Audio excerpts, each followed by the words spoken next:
कधीच नाही चुकणार तुमचे फेवरेट टीव्ही शोज झी5 सोबत, तेही एकदम फ्री। काय जावई बापू, अहो घुटमळताय काय? बसा की, बसा। काय एवढा कसला विचार करताय? काही नाही, म्हटलं कशा आहात तुम्ही? म्या एकदम ठणठणीत। मला काय धाड बदली? नाही, सहज विचारलं। आणि हा, ठणठणीतच राहा, अशाच राहा। सगळं आता किती छान होतंय ना आजी। म्हणजे आशू आणि शिवाचा संसार सुद्धा मार्गाला लागतोय, बघून छान वाटलं। देवाचीच कृपा आहे रे बाबा। आजी, दिव्या सुद्धा आता बऱ्यापैकी जबाबदारीने काम करते ना? तुम्ही असताना काय करते दिव्या? चांगलंच वागणार, आणि तुम्ही इतकं तिला पिरमानं चांगलं वागवताय। मग नाही, ते तर झालंच आजी। मी हे म्हणत होतो की आता सगळं कसं एकदम छान होतंय, तर आम्ही सुद्धा आयुष्यात थोडं पुढे जायला पाहिजे ना? जायला पाहिजेच की, आणि समद चांगलं होणार आहे। आणि तुम्ही माझ्या दिव्याला इतकं सांभाळून घेताय याची खात्री पटली आम्हासनी। त्याच्यामुळं आता आम्हाला कोणतं बी टेन्शन नाही, चिंता अजिबात नाही। पण मग आजी मला सांगा की आपल्या घरात सुद्धा असा एखादा आनंद परत यावा असं वाटत नाही का हो तुम्हाला?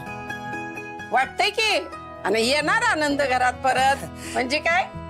नाही, म्हणजे काही आनंद न सांगता येतात ना, त्याची मजा वेगळीच असते। म्हणजे नाही, म्हणजे आता शिवा आणि आशूचं संसारी आयुष्य आता खूप छान सुरू झालंय। दोघं एकमेकांना छान समजतायत, त्यांच्यातलं प्रेमही वाढतंय। आणि तुम्ही पण त्यांना खूप मदत केलीच नाही का? कळतंय बरं का मला काय म्हणायचंय तुम्हासनी। ते मदत म्हणजे काय केलीच की। मग जरा तशीच मदत तुम्ही माझी कराल प्लीज? म्हणजे काय करणार की तुम्हासनी मदत? नात आहे माझी ती। मग आणि मला बी लय आनंद होईल तुमचा संसार सुखाचा चालला की। अंगा खांद्यावर नातवंड पंतवंड खेळवायची की मला। मग लाजायचं काही त्याच्यात? प्रेम झालं की पोरं बी होणार। मग एकदम मला मज्जा येणार, बस समजावणार मी तिला। हा, थँक्यू आजी। तर त्याच्यात थँक्यू काय? एक मिनिट, आता बाय बाय। कठीण आहे या पोरांचं। माझ्या दिव्यासाठी बी काहीतरी करायलाच पाहिजे मला। माझ्या 2 लेकरांचे संसार व्यवस्थित चालले ना, याच्या परीस दुसरं काय बी न गा आम्हाला।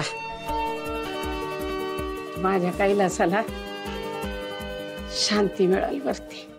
झी5 ॲप डाउनलोड करा आणि पहा सर्व एपिसोड्स एकदम फ्री।